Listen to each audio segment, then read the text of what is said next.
வாசிப்போம். எபிரேயர்கள் நிருபம் 12வது அதிகாரம் 24வது வசனம்.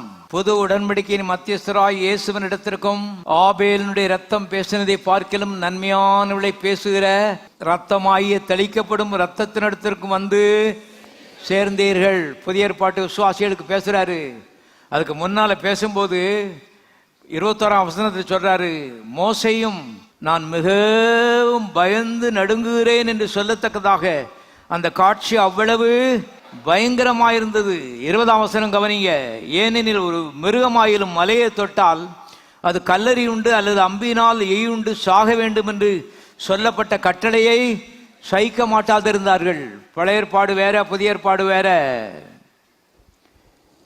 ஆதியாகமம் 1ஆம் அதிகாரம் 1ஆம் வசனத்திலிருந்து வெளிப்படுத்தின விசேஷம் கடைசி அதிகாரம் கடைசி வசனம் வரைக்கும் எல்லாம் தேவனுடைய வார்த்தை என்று நாம் நம்புகிறோம். ஆனால் வேதம் ரெண்டாக பிரிக்கப்பட்டிருக்கிறது.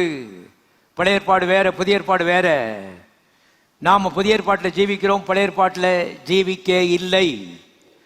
பழைய ஏற்பாட்டில் ஜீவிச்சா இந்த காலம் வேளையில ஆயிரக்கணக்கான ஆட்டுக்குட்டியை கையில் பிடிச்சிட்டு என்ன செய்யிருக்கணும், வந்திருக்கணும். இல்லைன்னா ஜெபம் பண்ண வரவே முடியாது.